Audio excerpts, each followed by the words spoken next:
It's Vablonsky. Today I'm having another Filipino food adventure. I'm in Delaware between Baltimore and Philadelphia. And honestly, I didn't expect to find Filipino food here, but incredibly I did. A humble spot with some solid selections. How could I pass on this? Join me as I indulge in some delicious Filipino food on today's episode.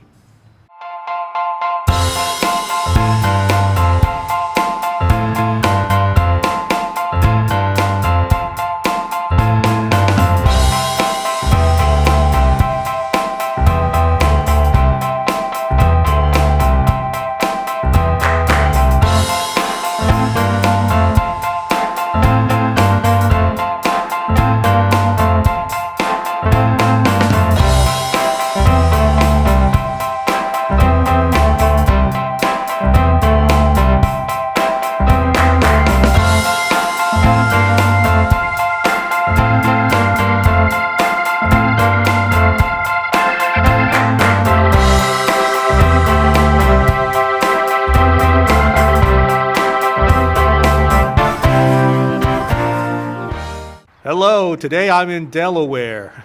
Delaware is a small state, if you don't know. It's known as the first state of the 50 states in the United States. It's next to Maryland, and you kind of pass through Delaware on the way to New Jersey and then to New York City. So travelers kind of just stop in Delaware as they're traveling. I'm in Delaware today. I'm in Newark, Delaware specifically, and I found a Filipino restaurant, and I couldn't help but stop. I mean, this is an unlikely place, really, to find a Filipino restaurant, but they have a solid selection of the most popular things, and that's what I got. And let me start with one of my favorites, Bicol Express. This order is amazingly large. They have so much pork meat in this little container. If you watched a previous episode, you know that I really enjoyed Bicol Express. It really surprised me. And let me get some sauce. Oh, I see the green peppers in there too. Let me put it on top of the rice, and let me begin that way. Oh, here's a piece. Here it is.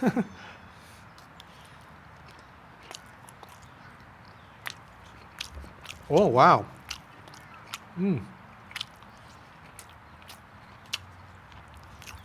Wow. Here's the rice, and here's a green pepper. And by that I mean chili pepper. I don't mean bell pepper. Wow. I want to get repeated spoonfuls to get a good impression of this thing. Wow. Wow.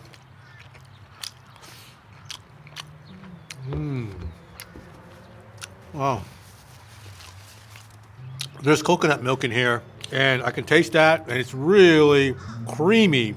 And those green chili peppers, not overly spicy, but I like the fact that it's spicy because that really balances out the creaminess and the shrimpiness. Not that it needs a whole lot of balancing out necessarily.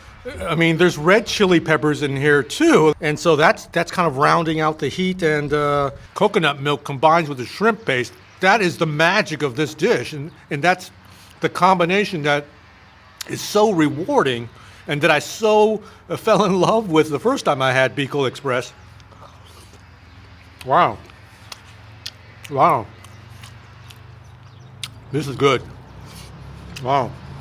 I need to refill my rice before I try the next entree, but luckily they gave me a whole heaping mound of rice in this large container. The next dish is called ampalaya. I believe that's how you say it. It's bitter melon with shrimp. This is a dish I haven't had before. I don't remember seeing it either in a Filipino place. Now, I've had bitter melon before, a lot. In the Chinese tradition, in the Cantonese tradition, I've had beef with bitter melon. That's one of my favorite dishes. But this ampalaya, this will be my first time having it. Ooh, it's a fairly saucy dish. Let me get a shrimp, or let me get some of these bitter melon strips. Ooh, yeah, it's kind of saucy. And it's kind of hard to pick up with my spoon. I'm doing my best. Oh, let me get some of the let me get some of the bitter melon to try first. Let me start that way. That might be the best way to proceed, I think. Wow. Oh. Ooh. Wow.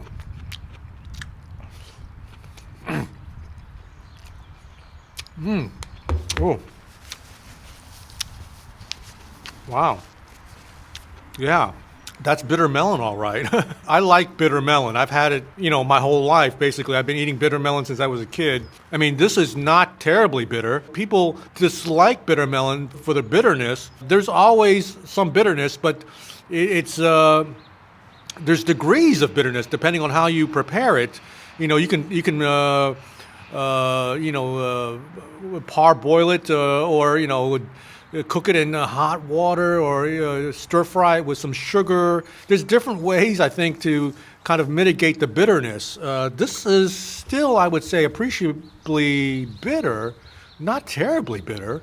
You can taste it. It's there in a kind of subtle way. But you want some bitterness because that's what it is. I mean, if you're missing the bitterness of it, you're not really getting the essence of the bitter melon. But then there's also the crunch of it. The texture of it has a snap and a personality to it. It's not mushy, and you don't want it to be. I would say it's really, really just perfectly crisp and the way bitter melon should be. Oh, here's a shrimp.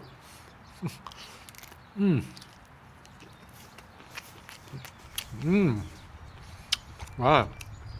It's a muscular, bouncy shrimp. I want to get some of that sauce. Put it on the rice.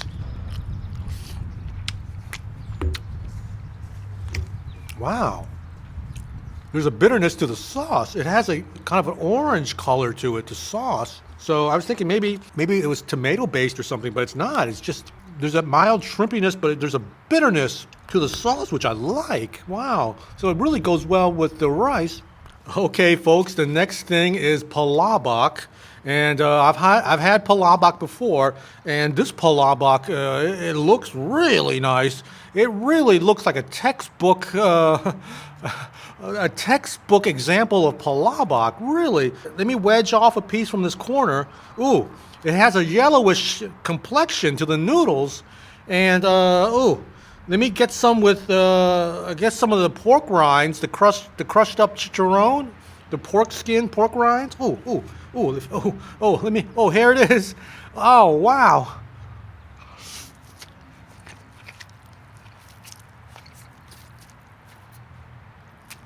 Oh my. Wow. Oh wow. This second one, look how deeply colorful this is. With like almost a yellowish orange just kind of jumping off the screen almost. Look at the depth of this color. Wow.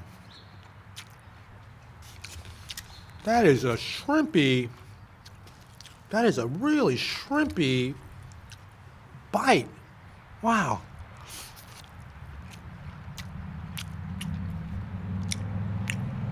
This might be the shrimpiest palabok I've ever had.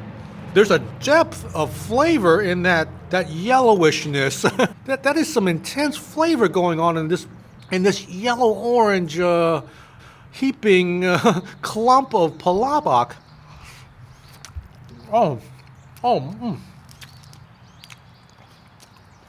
One thing I've learned is it's best to get things in combination. So I'm gonna get some noodles. Ooh, I'm gonna try to poke an egg and get a shrimp too. Oh.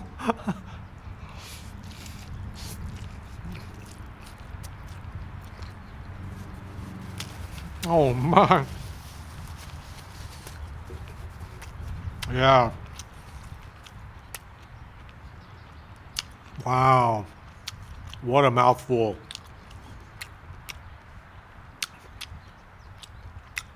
Tender, bouncy shrimp with a nice, fresh, shrimpy flavor. There's some There's a dusting of chicharron, and the intensity of the shrimp sauce and the egg. Oh, here's some more. Okay, I'm going to finish up with an order of Tehran. Tehran can be best described as banana-filled lumpia. A banana spring roll is what it is, Tehran. And I've had Tehran before on a previous episode.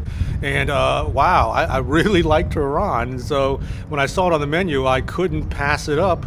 And oh, look, it looks like a spring roll.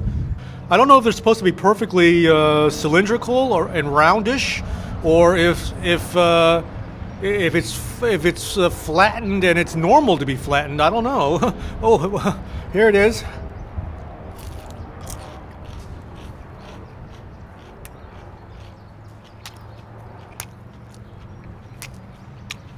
Wow.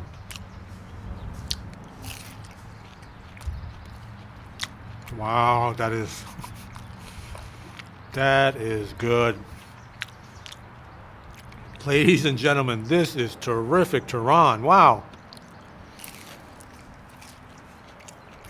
The mouthfeel, that exterior skin is so well executed. And then the sweet, lush, plush, delicious banana on the inside. Okay, here's the second one.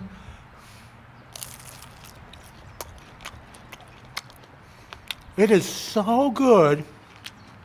It's so brightly yellow on the inside. It's those kind of squat, kind of more dwarf-looking bananas that you don't find in American supermarkets. I don't know exactly what the name of it is, but it's a popular banana in Southeast Asia. It has a very bright yellowness to it. And the exterior that I enjoy so much, I think it's brushed with the caramelized brown sugar or something like that gives it such an intense brown color. And then there's that natural banana sweetness and the softness of the banana that contrasts with the exterior skin that's so crisp. Wow. Filipino desserts are so good, and this is a example of that. I am impressed by Filipino desserts. I am impressed by Tehran, and this is just fantastically delicious. Thank you so much, everyone, for joining me today on this Filipino food adventure in Newark, Delaware. Thank you for watching all the way to the end if you did. Please leave a comment in the comment section, and please subscribe to my channel if you enjoyed today's episode and you haven't subscribed yet. I'll catch you on my next food adventure. Until then, be happy, be safe, and eat well. Take care. Bye-bye.